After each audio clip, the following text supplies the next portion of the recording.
And we are live here on Thursday, January 22nd, 2026 in House Transportation. We are in a series of budget proposals by, I guess, department heads and program managers throughout the agency. And today's topic is public transit. And we have had you in, Ross, earlier, but that was about service levels and changes and updates on what's happened since we were gone and all kinds of pieces. But this is about the budget for 2027 in public transit. So Ross, welcome back. And Dan, welcome back. And I guess I will turn it over to you to tell us how you're recommending spending our hardworking Vermont taxpayers' money on public transit. And if I would ask right out of the gate, are we still one of the highest spending rural states on public transit in the They're state? still unaware of any other public transit program in rural America that is as well funded as this one. Absolutely. And thank you, Mr. Chair. Welcome. For the record, Ross McDonald, Public Transit Program Manager. I'm joined here with Dan Courier, our lead public transit coordinator. And I am going to get into the numbers and also a little bit of a program overview and updates that are impacting those budget decisions. So the milestones and noteworthy dynamics are that to date, our rural services have been adjusted downward starting last year, about $101.6 million in total budget savings. And those have been largely due to our underperforming routes and underperforming aspects of other routes. We do continue to work with our 5307, our urban provider, GMT, and have been watching them and working with them to ensure that those $2 million in route adjustments have not impacted their small transit intensive city bonuses. And that's a series of 6 metrics that can lead to $600,000 federal bonuses for each one of those. Burlington remains the recipient of 4 of those factors, which puts them in the top 10 or 15% of all similar sized cities. And so we're still maintaining that level of service as well. But there's more work to do, and we'll get to talk about that today. As you're being told, operations, construction, the costs continue to increase. Wages, insurance, the capital costs for bus shelters to the actual rolling stock are climbing. Last week during testimony, Caleb Brandt confirmed that in total, insurance premiums have risen by $1 million across all of our providers. Those are tough to take. And as we look at this budget, even though we do see increases, it is to maintain the successful routes. And we're not looking to add any pilots or routes this year for the second year in a row. Our microtransit service really represented the last attempt to do more and different and better with a different mode. It's technology and enabled service for demand response. And what's happened there is we have continued those services, but for the Brattleboro evening microtransit pilot and the additional local funds that this committee provided for the local match, those have been fully expended. And so that 20% match on those microtransit pilots are now the responsibility of our state and local funds. Transit app, that's the Where's My Bus type technology. And we have 13,000 unique users each month. About 8,000 every week are using the transit app, downloading to see where their bus is, when they're on the bus, when am I going to get to my location. It's also part and parcel of our IT procurement so that we can update our transit app and have modules that help us determine on-time performance and other operational assessments. I'm sorry, Ross. You say 8,000 Vermonters weekly are checking? So That's correct. Unique users, not the same people checking. Well, unique users every month, and so every week, and so we get it sent to us in cut many different ways. But there's 8,000 people using it every week and 13,000 unique users every month. So every week, there's at least 8,000 Vermonters that are checking on their bus. Who's coming, who's going. That's correct. They're using it on a regular Absolutely. There is an option to also pay $4 or $5 a month and start the gamification on rating routes and providing feedback. But that's not something that we pay for from the state program. Every year, we rely on 5339 bus and bus facilities competitive grant funds. In the past, we had spent a lot of time and effort obtaining funds for our electric vehicles under their low and no emissions element of this grant. But this year, we did not ask for any electrification assistance. We just looked at the ICE vehicles, the internal combustion engine vehicles. We asked for $3.3 million and was not awarded. On the other side of the ledger, the GMT urban application, they asked for $6.85 million, about 0.46 of the total amount awarded or part of this national grant, but they were awarded. And so we're trying to figure out what happened there. We are really relying on these larger awards to cover our capital needs. And on February 2nd, we'll have a meeting with the FTA reviewers and determine how they assessed our application. I am a little concerned that we have a lot of unexpended low note funds. And one of the first things they look at when they go to award funds are how have they managed their other awards? And we were always right there at the top of the list and drawing down, but deliveries, infrastructure needs and construction projects have really slowed that drawdown down. And so we'll see, we'll learn more. And I may have made a mistake submitting the application. We'll find out on February 2nd. We'll provide a full report to this committee. Yes, sir. A couple of questions, Representative Burke, representing.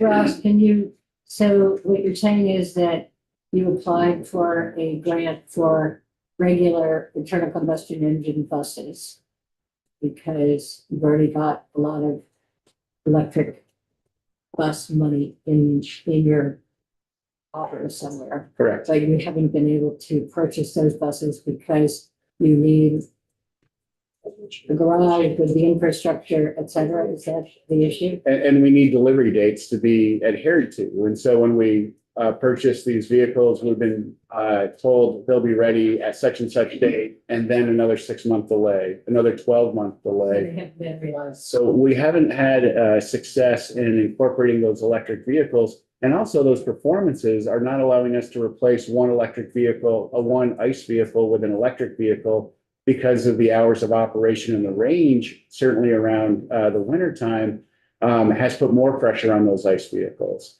So this year we said all of our poor rated vehicles that are barely able to make it out of the garage or temporarily in repairs, let's just ask for only poor vehicles and try to get the number of vehicles in less than good condition back to the 20%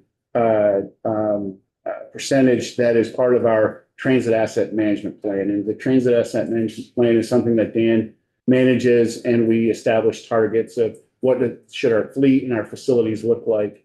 And right now we're about 30% of our vehicles are in less than good condition.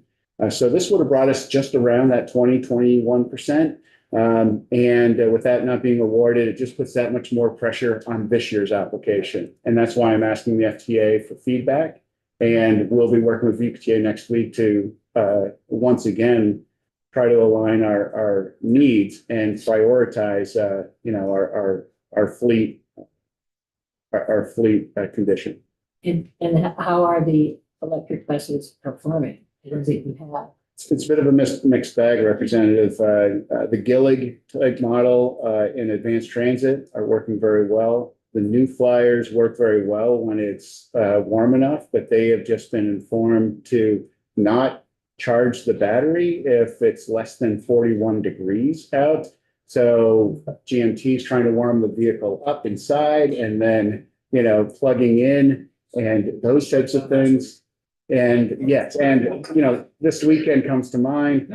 So we have some of that, but otherwise those operate very well. And we have two other Gilligs in the Rutland area, and they've had battery warranty issues, and they've been off the road for several weeks. I think we're approaching a few months now, and so we put our best foot forward. We wanted to address, the goals of the of the legislature. But so far we have 65 funded vehicles. That would give us about 15% of our total fleet as electric. 26 are on the road. Final deliveries, we were hoping in 27, they may bump out to 28. And New Flyer is telling us it's going to be over a year before they fix those batteries. And so we've really bought into, some operational impacts on behalf of our providers. And it's easy for us to apply and get those awards and give those dollars. But for those procurement processes, the deliveries, and then still managing their day-to-day needs has increased the degree of difficulty through no fault of their own. And we should own that. You're on either. I mean, it's frustrating. Yes. Thank you. Madam Couch? Representative Lally? Yeah, I just want to point out that we could pretty much run a bus on coal. We would still be reducing emissions if we got everybody to use it. So, I applaud your emphasis on the reliability of the fleet. In this, obviously, we would prefer to have electric, but it's complicated right now in so many ways. So. Thank you for your understanding. Representative Lally? Not to belabor the point, but just on the electric vehicles, Ross, do you believe that we purchased the wrong vehicles? Like, are there, I mean, I think about Europe and the Alps and the electric vehicle, like, I think there are good electric buses out there. Would you have made a different purchase today than you did a year ago? Like, any institution, any knowledge that you've gained from that? I appreciate that. If we were Atlanta, flat and temperate, we wouldn't be having these conversations. Beijing, right? These are the cities that really are able to electrify in a great way. We took it on as a responsibility with our hilly and chilly climate. What would those vehicles look like in an area like ours? And the range has been disappointing. We understood that we would lose up to 30–40%. We weren't expecting 50–60% reduction on hours and miles. When they are in operation, the drivers and the riders love them. They're smooth, they're easy to maneuver, they're very good on the road. And even in the wintertime, because of the extra weight, it's tough to get those things moving sideways. And so there's some good things. The Gillig, that's the standard best bus in America. We have several of those. The New Flyer, they seem to be ahead of the curve in their development. And when GMT chose them, we thought that was a really probably trying to pick winners and losers, looking out 5–12 years of the life of the bus. If they're able to fix the battery issue, we may be past that. But that was unwelcome news with us taking a bit of a chance. We have used Ford eSprinters, Gilligs, New Flyers, because we wanted to test and see which ones worked best and then make a statewide decision on this is the model for workforce development, for working with VTC and those people in terms of developing that workforce to maintain. Yeah, I just had a quick follow-up. You're referencing the batteries. Who's liable? Is that an insurance that's going to pick that up, or are we on the hook to replace those batteries? We include the warranty with the procurement so that the warranty will cover those costs of fixing those batteries. It's just the operational impacts while we get those fixed or take those vehicles out, bring them to Albany, let's say the Marble Valley vehicles being told like, well, bring it down here and we'll fix it. That's a cost. So I can see why they wouldn't want to take those vehicles down there. You'd have to tow them. That's right. So that's good that you had some warranty. What about, I mean, we've got money and time and convenience that has been disrupted. Any type of thought about getting some recompense for that type of stuff? Litigation, I didn't say litigation. I said, is there any? okay. I mean, yeah, yes, you go ahead for it. That's the end game, I suppose. But the point is, can we present them with a bill that shows what they cost us? So in March, we will have a full assessment from the Vermont Environmental Infrastructure Investment Corp, or BEIC, which will outline how these vehicles are doing, what are the issues around the state, and that should reveal, the true impacts. It's not all doom and gloom, and as I mentioned, many times they're working as billed, but it hasn't. So I don't have an answer for you. But once we present that report to you, to have that next steps, that could be interesting and helpful. Thank you. Well, I would support any type of aggressive move. Representative Feast? Thank you. How long, how many miles, how many hours do you get out of one of them buses in the cold? Well, it depends. The larger buses, 170 miles, and that's usually enough for these one-day trips. On the e-sprinters, once it gets below 30 or 20, then you're talking about 80 or 90 miles. Yeah. And that could affect some of those command response trips to Dartmouth from Bennington, let's say. But because they are 15% of the fleet, they can say, okay, on those longer distances, go ahead and use that internal combustion.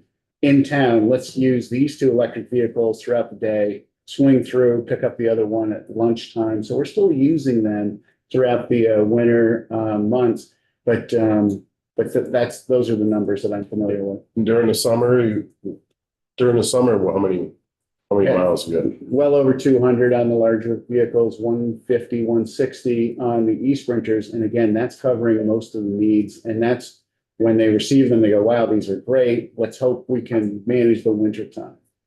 And we did receive additional funding for those vehicles. So the cost to the state and to our local providers has really been pennies on the dollars. And so it was tough to give up that opportunity to have 95% of the vehicle paid for, plus the VW funds that we were able to use $2.2 million of those to match the non-federal share. And that really allowed for GMT to pull in 17 vehicles for a cost that that's costing us maybe a few $100,000 instead of a few $1 million. And so it was worth a shot, and we'll hope that those continue to improve. No, obviously at night when you're all done using, you're putting them on a charger. How long does it take to charge those big batteries? Well, many times they're being charged for 30 to 90% or 40 or 70 to 90%. And so if you're coming in with 5 or 10%, it could be up to 5 or 6 hours, and that's still well off peak. And most of those chargers should have the software to engage off peak during the evening hours, and that's when the rates are lowest. But when you're working on a vehicle, when you have an issue, you're plugging in at different times, and that can really increase the operational costs. And we'll talk about that in March with that report coming in. Yep, okay, cool. Yeah, thank you. Okay, so through the electric experience, the GMT rural program continues to be on track, and thank you for the time last week. You heard about that. We're very thankful for RCP, TVT, and GMT to all be working together to make that a reality. Last year, we were under our 3-year FTA review, and that's a big admin lift for all of us, but we received 2 findings. National average is over 6. And we've, through those findings, one was just the way that we are drawing down funds based on activities. And, so a clean review, and we're good for the next couple of years without delving into those admin costs. And the public transit program, as you mentioned, with some staff reductions, I did want to add this, is that we have 4 staff in addition to me. And in July, we had 5.5. We had a part-time business manager from AHS helping our financial person really rework our process memos, our documentation, our audit prep. And she was wonderful. She retired in June, and we thought, well, we know the financial times are going to be rough. So we chose as a program not to hire again a 20-hour person for those purposes. And then we did lose our admin assistant in the first round of rescissions just earlier. I'm happy to say since then we lost a public transit coordinator, and we brought our admin assistant and elevated her from another when she was RIF'd and she took another position. We then grabbed her back in just a few months and she's one of those really A+ producers. So we're very happy to have her back on the team. But right now, this is Dan and myself, a few others, and we don't expect any impacts to the operations of the program, especially when we look at reducing rural entities from 7 to 6. That's 1 fewer entities to provide the oversight, the grant agreements, the invoicing, the management reviews. And so we are looking for admin pickups as a result, but so far, no impacts out on the street. Ross, you mentioned, and I didn't quite, on the FDA review, you said you had 2 findings and the average is 6. One of them had to do with the way you were drawing down funding. What was the other? Yeah, and so the other one was the inappropriate use of indirect funds. Vermont Association of Blind and Visually Impaired, it's a $150,000 grantee of ours. Their indirect rate was higher than the one that we had established. And in retrospect, we should have closed that grant and opened up a new grant capturing that new indirect rate for $150,000. It was a difference of a few $1,000s at the end of the day. Didn't expect them to pull that one for their deeper dive. But that was the other one. We provide upfront funds to avoid the line of credit associated costs. And once we provide those funds, we draw them down from the feds. And what had happened in a few instances is we had provided the upfronts, drew them down before the activity had taken place at the local level. We thought our pre-award funding authority allowed us to do that, and been doing it since I was a kid. But they had interpreted it that no, those activities have to be through our system and reimbursed and recorded before we could draw those fed down. So we're making that a $12,000 payment off, $200 million of activity. And they understood where we were coming from.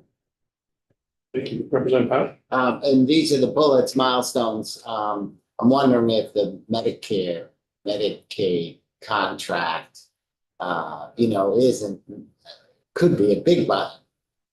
I don't know if you want to just sort of describe that, or you're gonna in your where we sit. We really do bifurcate the program and try not to speak on behalf of our sister agency, a Department of Vermont Health Access. But their model, this braided service model, where our providers do the demand response for the non-emergency medical transportation, our older adults and persons with disability, and our recovery and job access program, all fit well, all share in the amortization of those assets and those overheads, scheduling, call centers.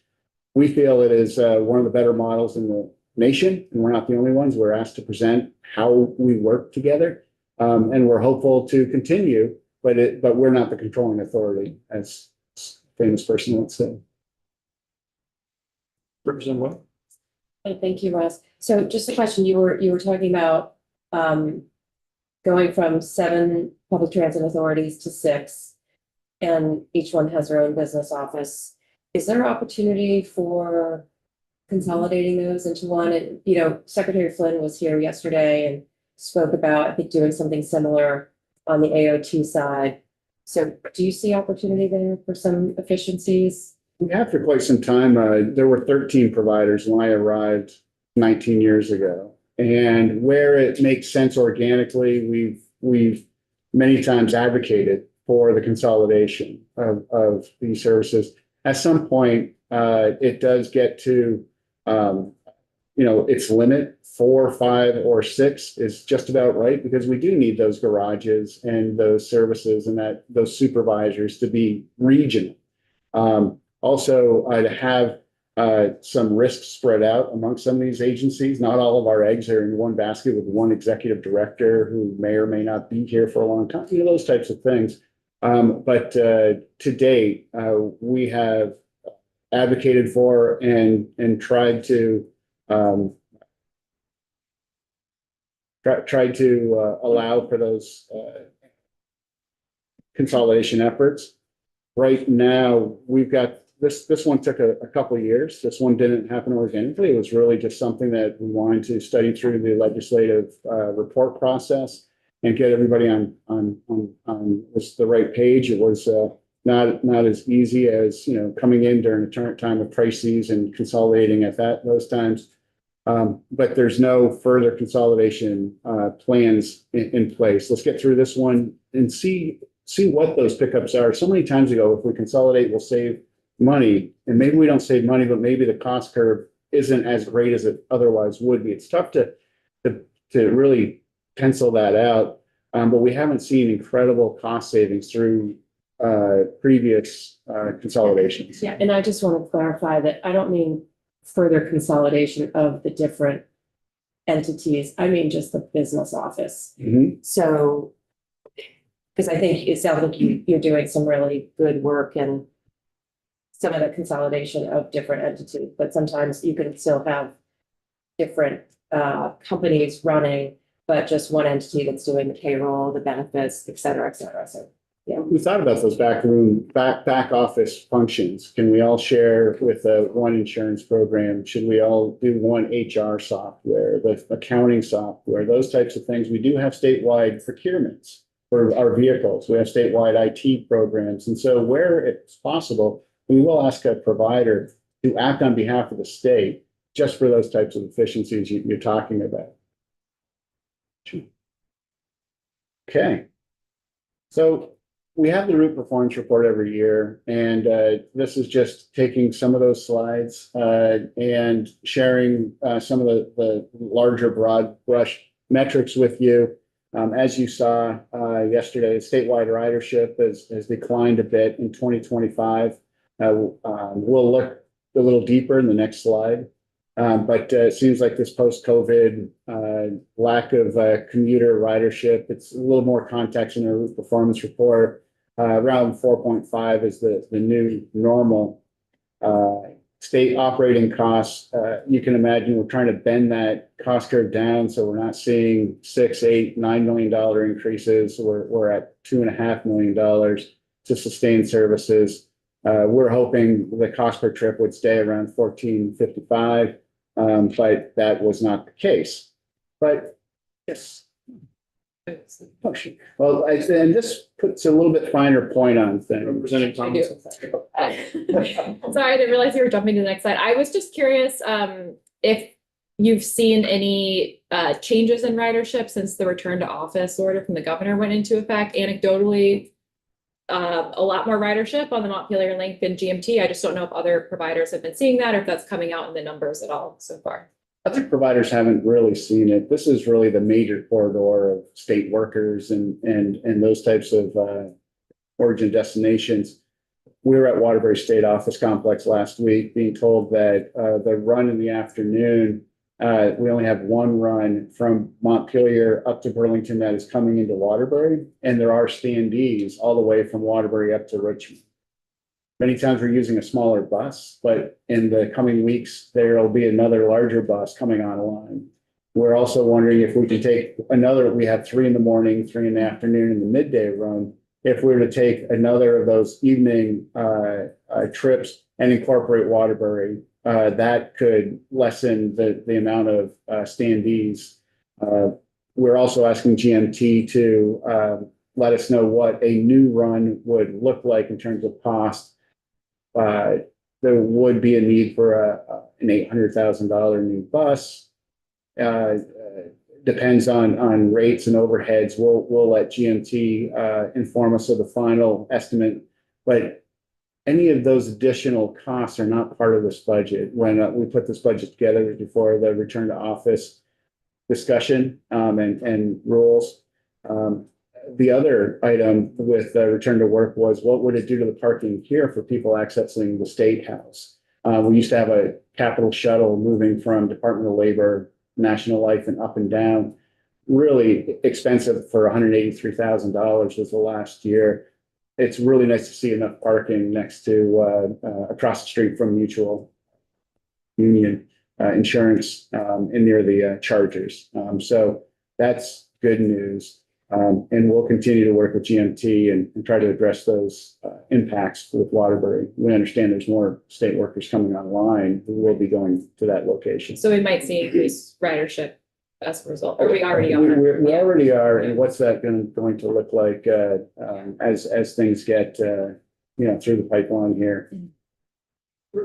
Representative McCoy and then Representative Mallon. So do you keep track of ridership from Montpelier to Waterbury and then Montpelier to Burlington, like take out subtracting those people? So you know there's an increase from Montpelier to Waterbury. Yes. And then from Waterbury to Richmond, like you keep track of That's those. the big one, correct? Okay, Yeah. great, thank you. And so when we look at that ridership being down 3.7%, operating costs being up 3.7%, and overall trip costs, as a result of 7.8%, it's not across the board. We have ridership increases at 3, 4, 5, or staying around at 5 or 6 of our providers here. But we do have, the GMT urban is by and large, the largest impact on ridership. They have all the more riders than any other location. Operating costs, if they're on average at 3.75, we have some folks who have reduced operating costs. SCVT and Advanced Transit comes to mind. And as a result, we do have some providers whose ridership is up, operating costs are down, and the trip costs are down. Advanced Transit, SCVT also. So when we look at our own regions, so when we look at these different regions, it is a little bit of a mixed bag. And we can look at GMCN in Bennington. They brought on a union shop just during FY25, and that did push wages a little higher and increase their operating costs. We're working with them to see what we can do to address those. Hold on, I think. Sorry, Representative Lowry's in the queue for you, I think. All right. Then you're next. Yeah, Ross, could you explain what standee means? I'm sure that's a term I'm not familiar with. Sure. You're coming on the bus and there is no seat available and you are holding on to the rail as the bus is 67 miles an hour down the road. And it's less than ideal. It's not unusual. And we've had standees for years and years, depending on the ebbs and flows of ridership, but it's to be avoided. And when we see that, we need to address it. And I think larger bus pulling in Waterbury and giving them another option might allow for fewer, if any, standees. We're hopeful, rather than to invest in more services, which it would be difficult to justify in these budget plans. So standees are assigned robust. Yeah. That's right. Increased demand. We used to have 11 link trips, we're down to 7. Probably not ideal, but we'll continue to work. And as I mentioned, Dan Courier was at Waterbury State Office Complex last week, talking to people about carpooling or van pooling from different areas. If people are coming from Essex and driving all the way to Richmond and they're standing, would they prefer a van pool? That would cost about as much as a monthly bus pass. Those types of things. We'll have to do a better job with mobility management along some of these corridors with lower cost options. That's not just a solution where you just get a bigger bus. It can be more options. Yes. Yeah, okay, that's very interesting. Thank you. Representative Casey. Is there, do any of the buses charge anything at all? GMT Urban went back to fare collection, and they are able to cover about 10% of their operating costs. So when you get a fare, 50% of that fare has to be used to draw down the federal portion, and 50% has to be used, or doesn't have to, will be used to draw down that local investment. And so that's 10%. In the rural side, we would see 2, 3, 5% fare box recovery. And when we talk about investing in that fare box collection, the cameras, the cash management, at some point it becomes a little less of a return on investment. But in the coming years, if we are short and we need to look for other ways to sustain services, going back to a fare is something that we could consider with our providers. Sure. Just curious, yeah, I was going to point out that because our operating costs have gone up in the joint union. How many of those other providers, we know, Green GMT Rurals, are unionized? Are they all unionized now? No, TVT and GMT, GMCN, and that's it. And so the others are not unionized at this time. RCT will be partially unionized as they bring on the union in the Franklin County area. So does that mean it all becomes, you know, we're happy to work with any group of drivers. And we just need their partnership to understand the vision and the mission here. I was just trying to figure out the correlation if the ones that are unionized have higher operating costs. When I'm back here and we're talking about the route performance report, I do have the transit rates to take a look at for sure. Oh, I'm sorry. You know, just looking at this chart, and on the surface, you'd look and say, well, with inflation, the operating costs are going to go up even if you don't change anything, right? Because of salaries and whatnot. And unless you put on more passengers, then your trip costs are going to go up. But I imagine that trip cost is impacted maybe even more so by adjusting the services, adjusting the routes, you know, reducing routes or adding routes or whatever. How much of that, you know, is more impacting than just inflation and number of riders? I think the GMT adjustments are more reflected here than the other rural adjustments. When we worked with the rural folks, this was in February through June of last year, as opposed to GMT proactively working earlier in the year to make those downward adjustments.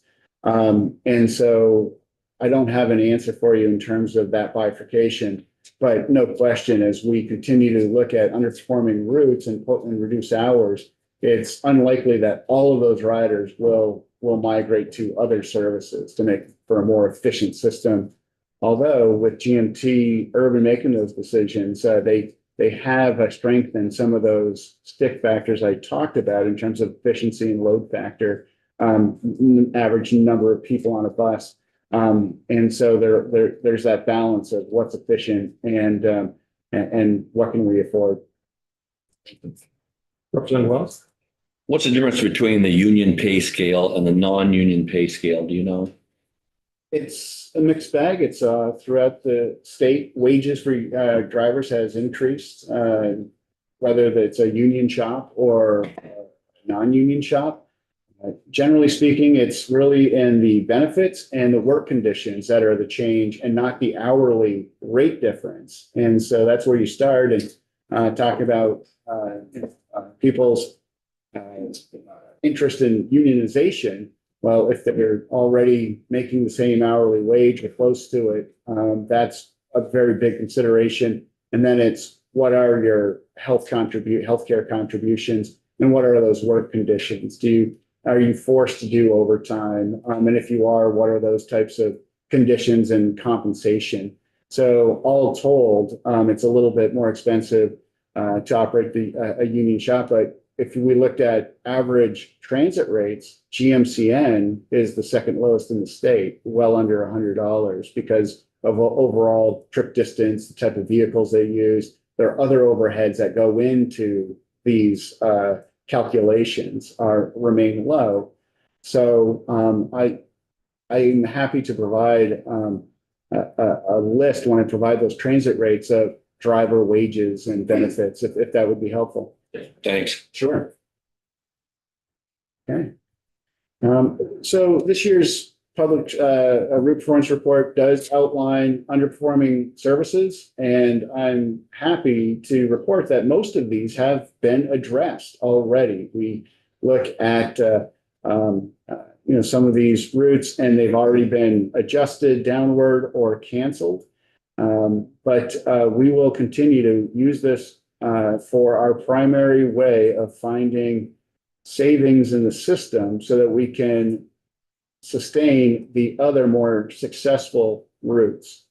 But there's some caveats here, and if I could, I mean, Williston, Essex, and the urban system, that's an urban fall, and we defer to them on their decisions. Overall, their costs per passenger are much lower because of the densities that they have and the services they provide. But then when we look at the 5311 services, the ones that we have more of an oversight and management role with, GMC and just 1 year with their Saturday service, they're thinking of shaving off a few hours where it's not so productive in the early morning. The city commuter will see what TVT is able to do when they take over that route from GMT. Springfield in-town is interesting because SCVT was able to receive more local funds, and they moved the service from an in-town circulator to a microtransit service. Very curious to see what that looks like. But that's a dynamic where they said, this isn't working as fixed route. What else could we do? And they did get Springfield and partner agencies to change that. The Randolph circulator, Bradford circulator, those may need to be reduced, or even in Bradford, moved to the O&D program. But we'll work with Tri-Valley Transit on those. The GMT rural demand response, we saw those charts last week. Those will go away because TVT and RCT are taking on the demand response for GMT rural in just a few months. The Valley floor is of interest, and we spent some time in the performance report to talk about how it's different than other tourism routes. Less density, lot more miles, those types of things, but it still has a very important role in that Mad River Valley area. And it's not so far off that we couldn't continue and again see what Tri-Valley Transit with their overheads do compared to GMT rural. And so we'll wait and see on this one. RCT, the Crown Connection, that has been canceled. Ouch has a question for you. Yeah, and I'm not distrusting this information. I'm just sort of curious, the metrics for underperforming, is that like from the federal government, or is it something we've established here? We've established that we look at all of these route classifications, and then as we bundle those, we say, okay, what is the average cost? And if you are more than 150% over that average cost, that's underperforming. If you are 66% or less than that average cost, then you are successful. We have acceptable, successful, and then the underperforming. And those are the metrics we've been using for a few decades now. So you take what we have and you find that sort of middle point. Okay. Yeah. What is that average? And Yeah. and again, in the past, we'd say, well, what could we do here? What if we brought in this community? What if we made that stop over here? What if we do an outreach program? This year, we just don't have the time to keep throwing money out underperforming routes. And so we'll be asking for a little bit more aggressive response to these underperforming routes. As I mentioned, the Crown Connection has been canceled. US 2 commuter had already changed and reduced one of their routes. Westover has been canceled. The Rutland Connector will work with Tri-Valley Transit. There's been a dynamic there from last year that may impact future performance. we keep trying, we keep thinking the 89er from Randolph down to White River Junction is just an obvious commuter route. And no matter what we do, we've never been able to make it work. We should be riding those buses and talking about van pools with those drivers and make that's an expensive route. So what is a Rutland connector from Tri-Valley? Is it coming over Route 4? The Rutland Connector connects Middlebury and Rutland.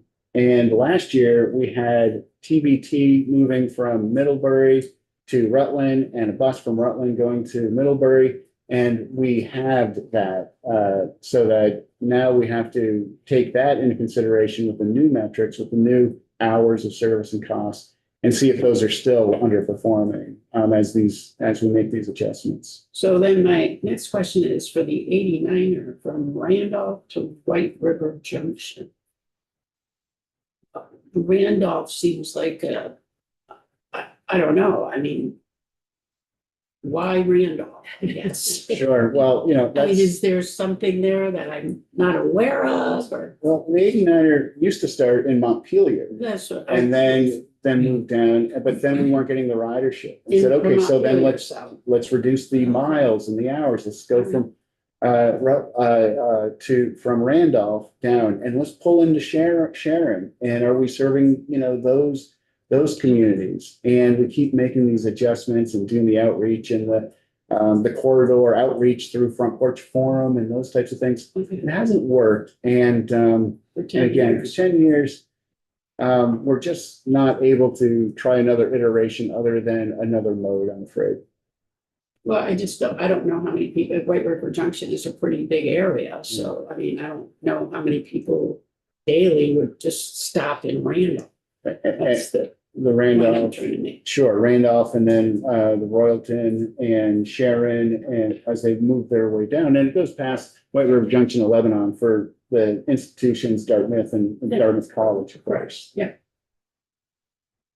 What? Yeah, just to further Representative McCoy's question. So does that bus go to the Dartmouth Coach? Do we have any service that goes to Dartmouth Coach? Because that is a desirable destination. So that's the connection where they come into the Lebanon area, and Advanced Transit's 70% of their services are in the New Hampshire side of things.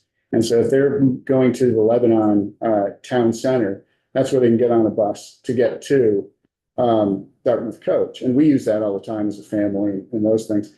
Unfortunately, every time you ask somebody to transfer, you're losing about 50% of the ridership Yeah. in general terms. Would we consider a bus that goes all the way to that Dartmouth Coach connector? I'm not sure. You know, most folks, it's the kiss and ride, as we call it, or they've got all that parking, and it's folks like me living in Peacham coming down and want to go to Boston and New York. And so you're looking for the schedule, the convenience. I don't know if that would move the needle, but and I think we've discussed, and it may have been part of the stops in the past. So we can bring that forward. Yeah, I just asked because I think certainly Dartmouth Coach is used for Vermonters who are going to Boston. And there is decent parking there, but if there were a way to get there with an express bus or something, I would guess that we might have some ridership. Yeah,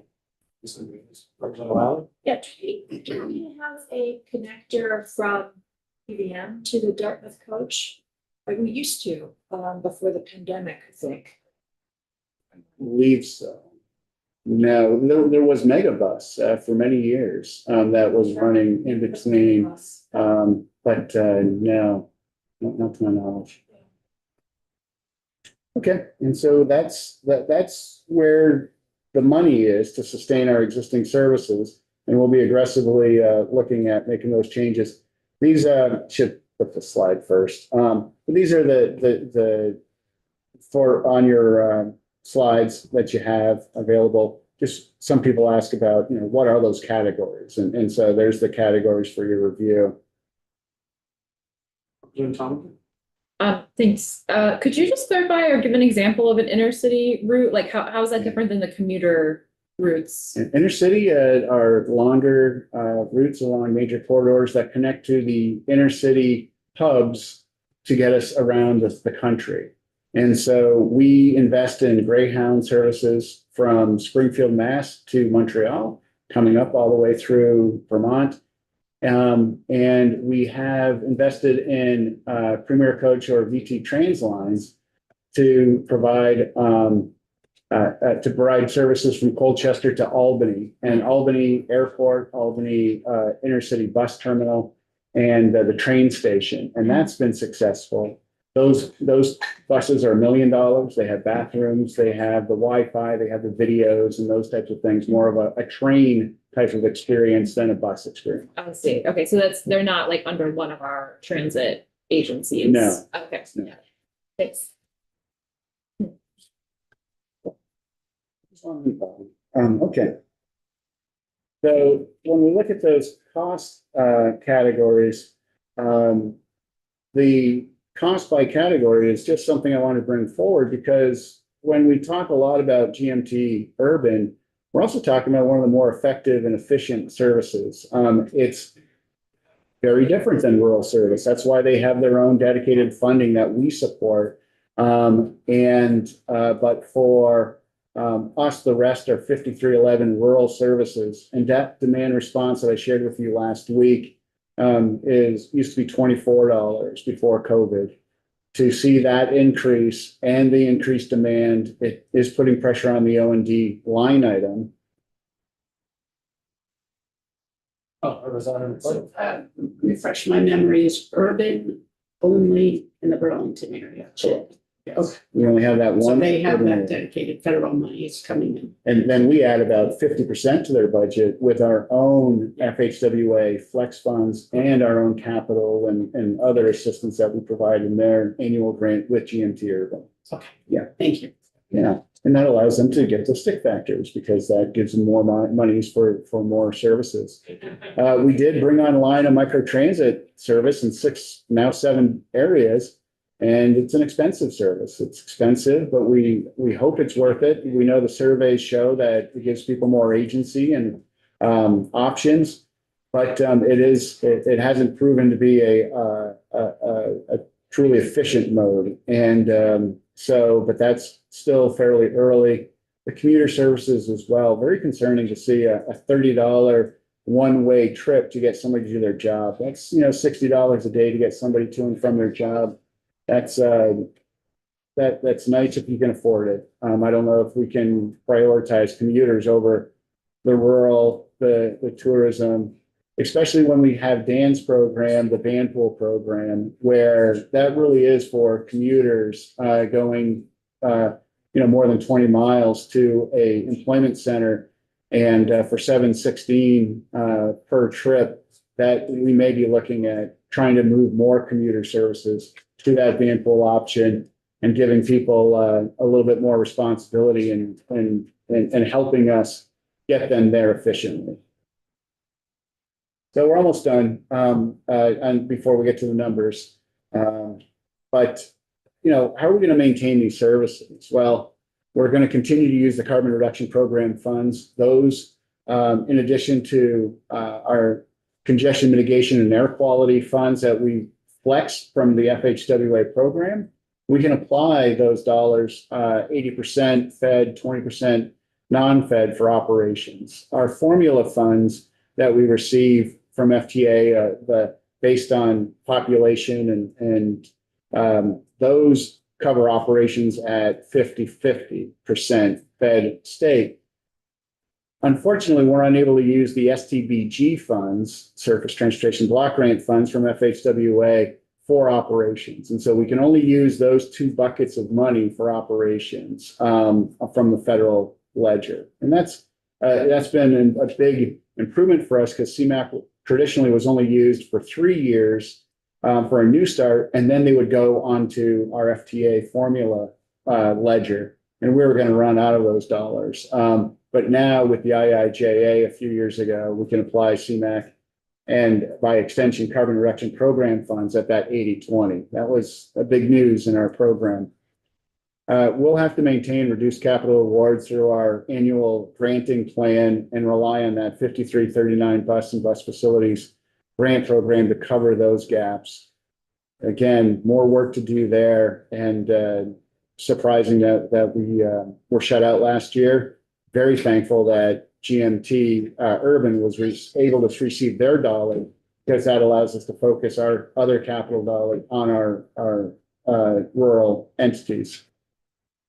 So the 27 budget, as it'll be demonstrated, really represents a 3% increase from 26, but you'll see a 9.8% increase. But that's because we are talking about those competitive dollars that are coming online and being delivered next year in FY 27. That really isn't part of our budget, but it's part of us trying to assign the delivery of those competitive awards. And we'll go through that in just the next slide.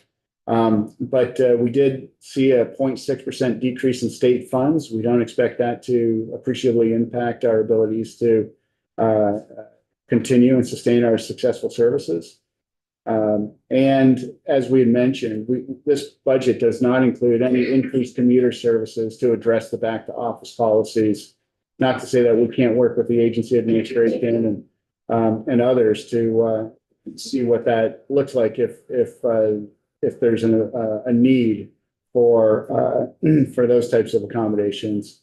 We'll continue to work with GMT Urban and address a projected $1 million budget shortfall with them. This year, we're able to provide about $900,000 more than last year in 25. In 26, we provided $900,000 more, but it's still not enough. And so what can we do with the GMT Urban folks?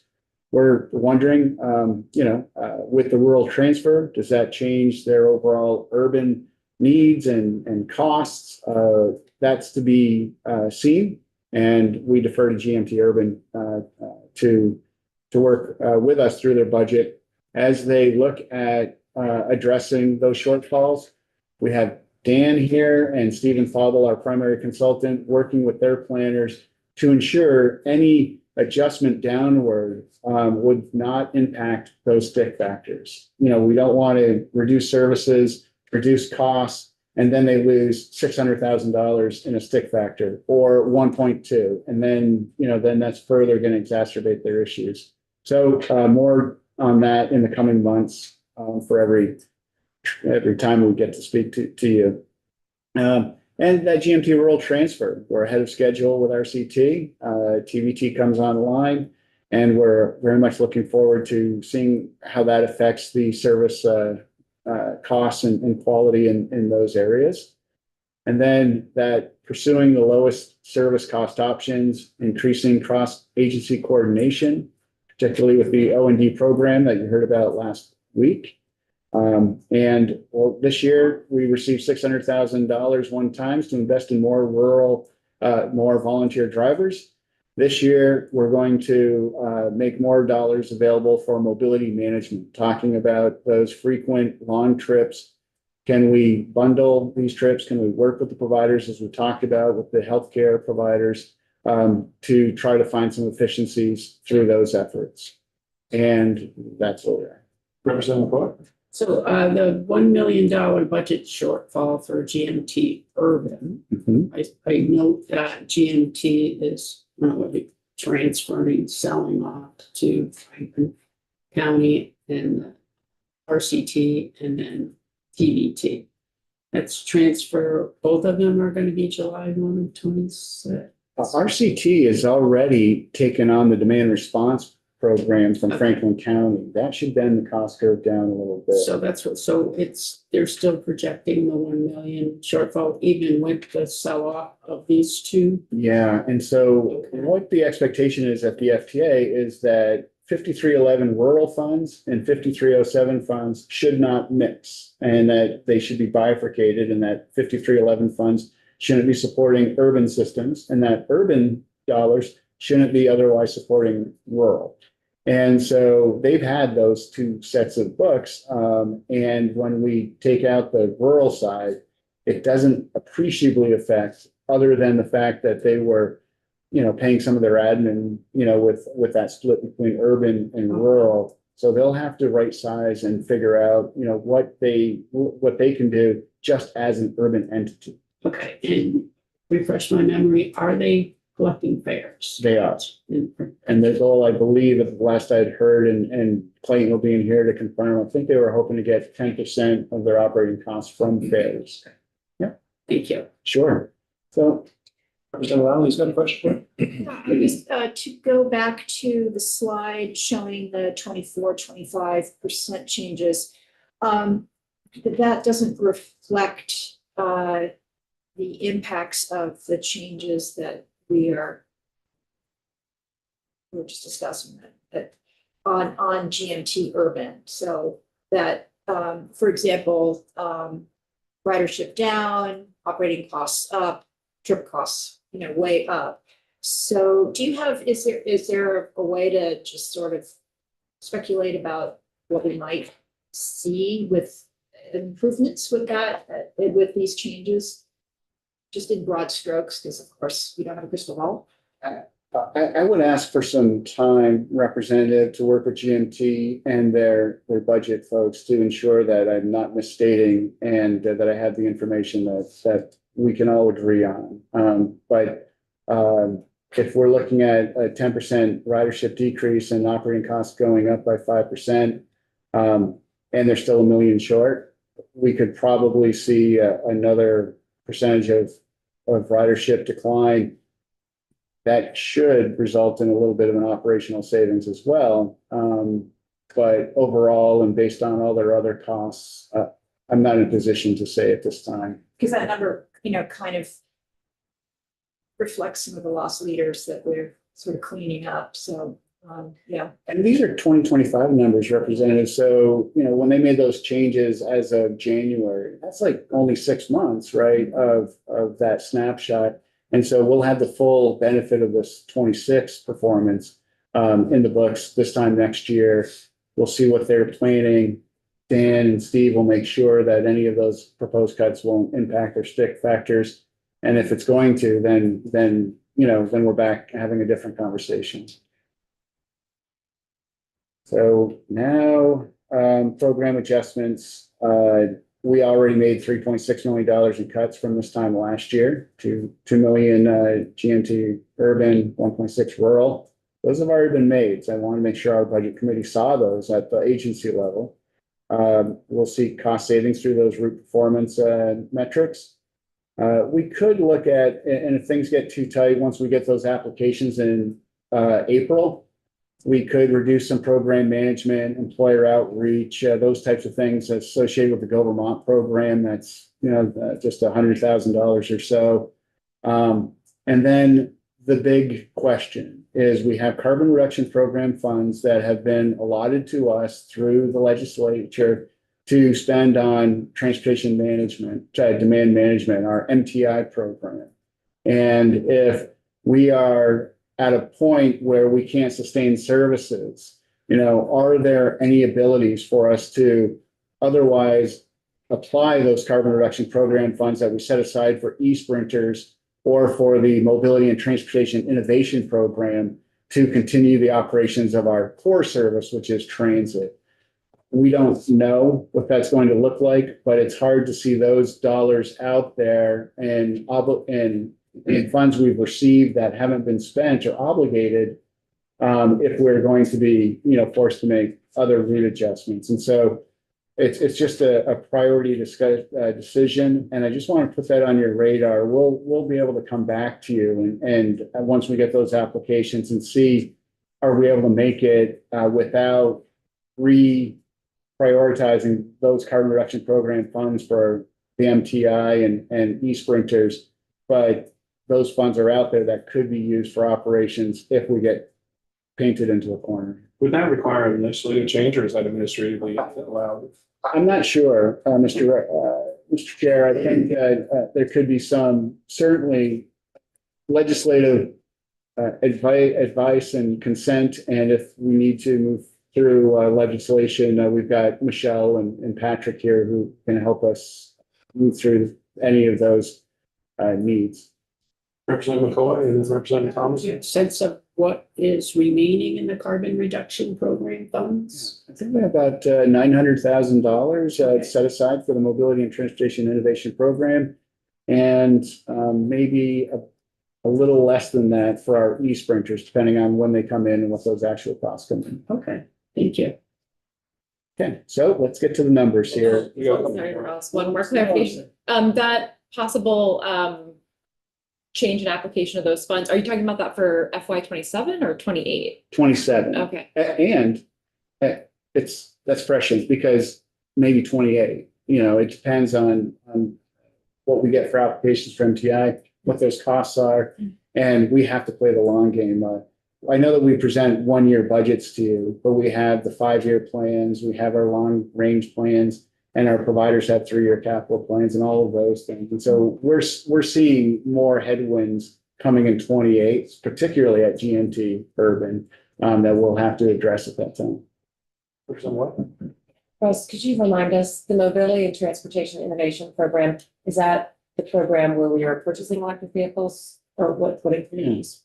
It really is to help folks get around without a single occupancy vehicle, and whether it's to help support more bus ridership, more efficient means, helping the Barry Gopher program out to see if there's a better option or a lower cost option to help us do our own work while they provide more mobility services. We support Car Share Vermont, Local Motion, those types of activities. It's really nice. The return on investment, the greenhouse gas reductions, aren't earth shattering, let's say. If we were really looking at that either or, I just wanted to put that on your collective radar and see like there could be a request to these committees to redirect those funds for our operations, if not even in 27, but possibly in 28, as Representative Tomlinson mentioned. And so that funding has allowed you to pilot some different types of transportation programs. And like Gopher, for example, I mean, have you, in that, as you've been innovating and trying different pilot, have you found that some of those programs are ones that you want to continue? And would those be funded by that same program? Or once you've kind of had a proof of concept, does that go into your normal overall transportation plan and is no longer funded specifically by the MTI program? Sure. We started supporting transportation demand management organizations like CATMA and the Upper Valley TMA when I was the Vermont program manager so many years ago, and so that was part of an annual grant process through Go Vermont for car share, for Local Motion, those TDM, TMA, Transportation Management Associations. We would like to continue to support those efforts. The expansion of the MTI program that was really founded in this committee room has allowed us to do more things with more folks, but we haven't stumbled on those silver bullets or those projects would say, oh, now we need to set up more of these folks so they can provide lower cost options to get folks where they need to go. We haven't seen that per se. Okay, the numbers, and it's a lot at first, but if we look at the left-hand column, we have the planning, CMAQ routes, the carbon reduction program routes. So we can look at those as fungible and combined. Program administration, that's what it costs VTrans to administer this program. We could spend upwards to 10%, and it's less than 5%. So, we're doing our part here. And then we get to the core operations, our transit agencies administration, the transit agency maintenance, operating costs. Our state match to help them with paying the non-federal share for ops admin, preventive maintenance, the O&D program. And then RTAP is the Rural Technical Assistance Program or training. That's a formula fund that comes to us in a bucket of funds specifically just for training. Recovery and Job Access Program, that's a new demand response program or newish. And we split the non-federal match with the Department of Health for those in recovery or seeking job access. So Department of Labor and Hireability and Voc Rehab, they're all partners with this program. We speak with them often. And the Go Vermont program continues to proceed. And then MTI is that TDM program we just talked about. And then we get down to the capital assistance. And I highlighted that 11 million because those aren't new funds that we're spending. Those are those FTA competitive awards, spending down the Low-No and other grants that we expect to be on the hook for our local match with whether it's state and our providers providing their own local match. We would love to draw those funds down as soon as possible. That's the 27.1% increase that drives up, the full number here. But if we look across the category, we have our state funds, more state funds than most rural states, our transfer from VD Department of Health. These FTA formula funds in many rural states, that would be the program, with maybe some state funds mixed in there. But we also are using carbon reduction program funds. And the big one, our Flex. This is FHWA funds. We use the CMAQ dollars where we can for operations, and the rest are STBG funds for the admin, the maintenance. Those programs, older adults and persons with disability. And then Dan works with FHWA to flex $350,000 over for that program. And all told, that's a $17.3 million flex for our 5311 program and another $4.7 million for our urban partners. If you look, as we look through, we have the total federal dollars, 27 combined with any state. Compare that to the FY26. And the difference, as you can see up top, is really not much one way or the other. Admin and maintenance used to be its own line item. And so those are rather fungible, and we are just trying to better reflect actual expenses every year as we project the following year between those two line items. It's really the difference in older adults and persons with disability. We saw that we needed more than $6 million this year. Last year, we had a $4.5 million budget. This year, we are looking at increasing that to $5 million, and it's probably still going to be lower than necessary. So we'll have to pull from CMAQ, carbon reduction, STBG, or however to try to maintain the level of services that are currently at the O&D program. The 3.89 projected spend down of our Low-No funds represents a big percentage of that total 4.434 increase of the 9.1%. As I mentioned, if we take out the capital numbers, we're looking at a 3% increase to sustain services and take on those insurances and sustainable, those increased costs. GMT Direct Flex was capped at $3 million for years and years and years, and we would always provide a little bit more once we got the applications. We increased that to $4 million last year, and we still know it's not enough. We'd like to continue to do what we did this year and increase that to $4.75 million on the Flex, in addition to what we provide in other dollars for other activities.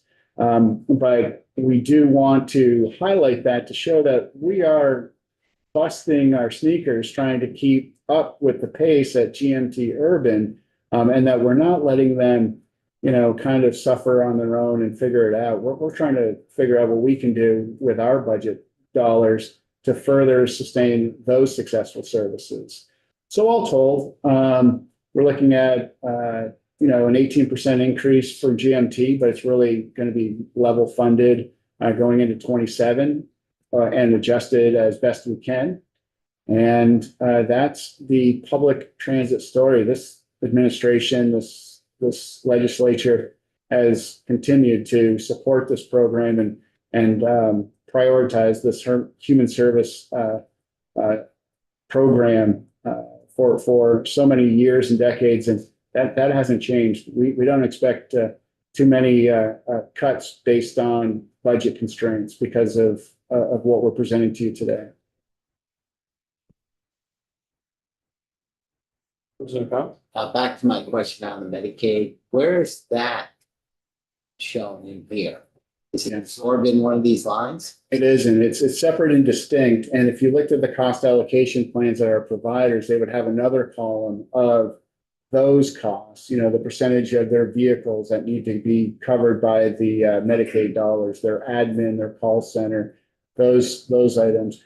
The only place that we do pick it up is on ridership, because we would always provide, well, we did 300,000 trips in our demand response. Oh, and 500,000 more with the Medicaid program. So we do capture them in ridership, but not in operation costs and trip costs. And those are separate and reported out to DEVA and through the human service.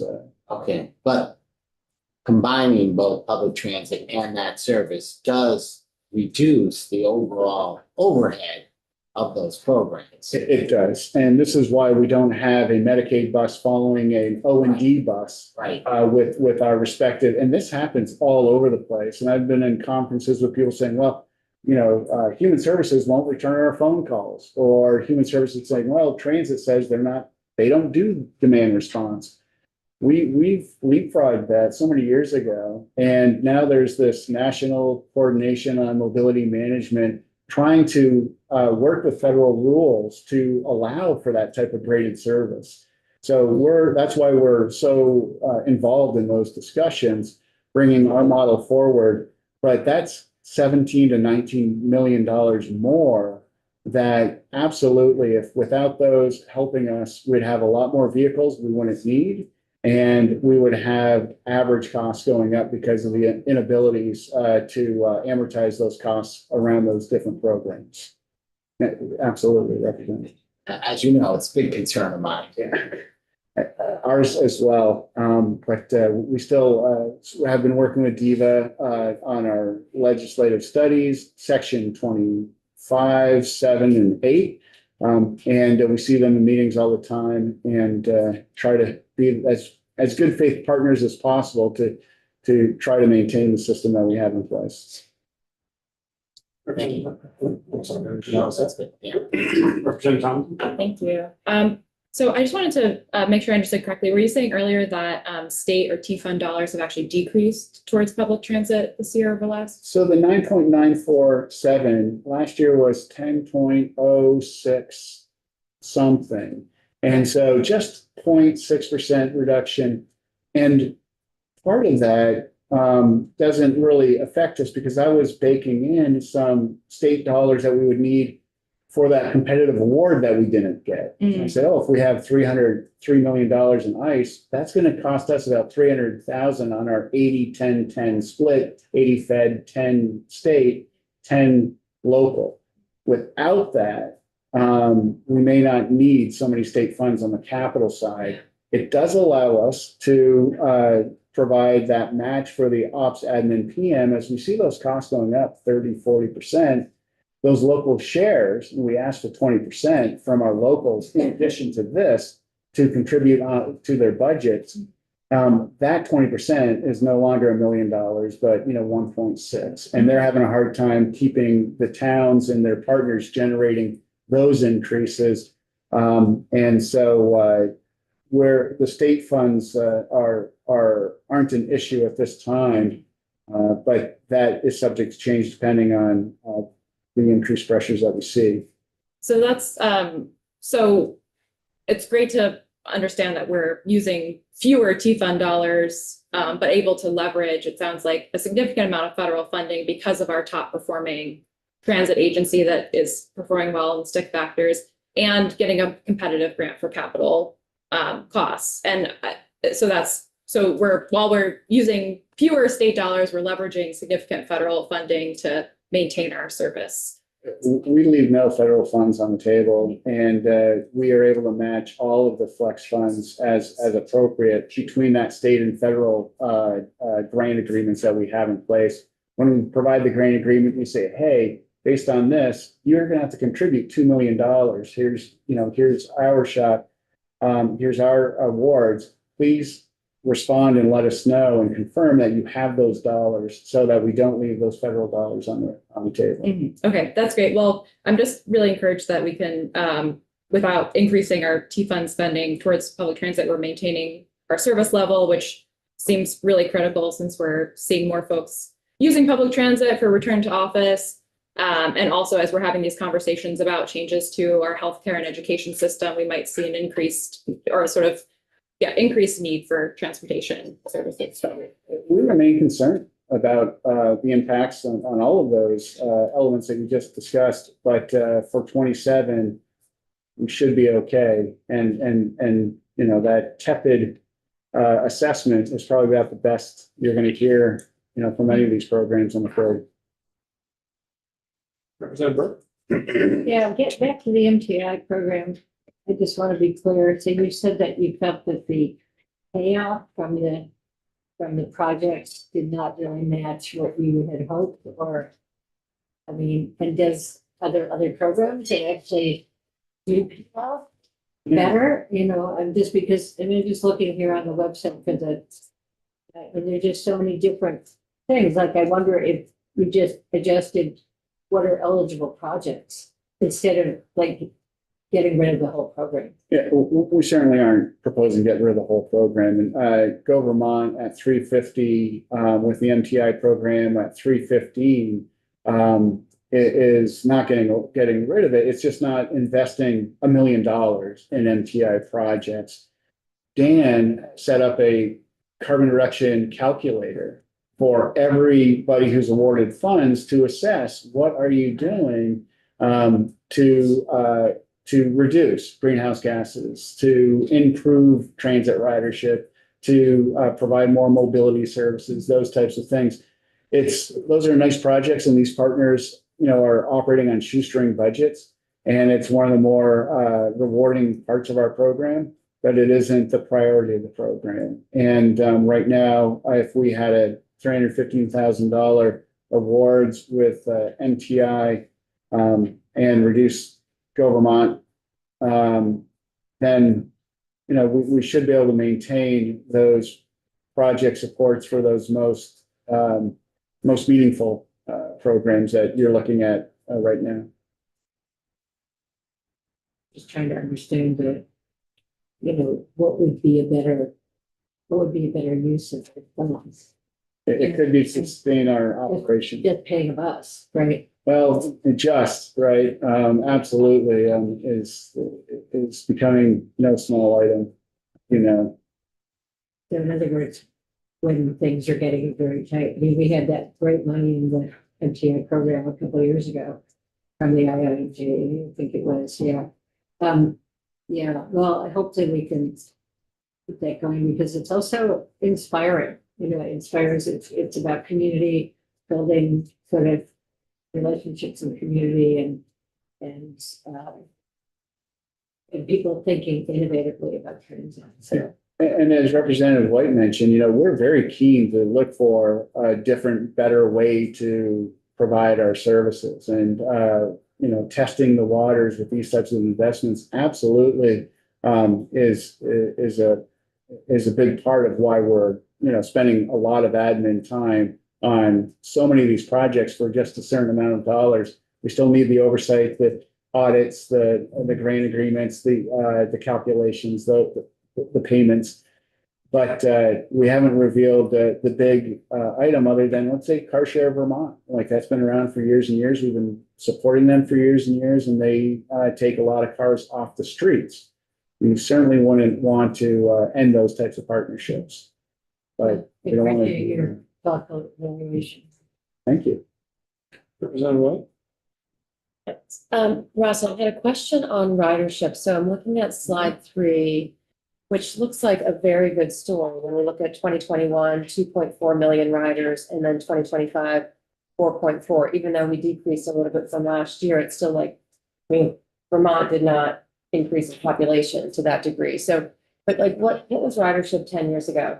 Yeah, Is that a COVID fluke that I'm looking at, or is that, yeah? you are. Yeah. Unfortunately, right before COVID, we were 4.9 something where we could say we hit the 5 million mark. We did that one other time in maybe 2014 or 12, and there was a strike, and then those numbers went down. And then they got back up to just about 5 million. COVID hit and they cratered down to that 2.4.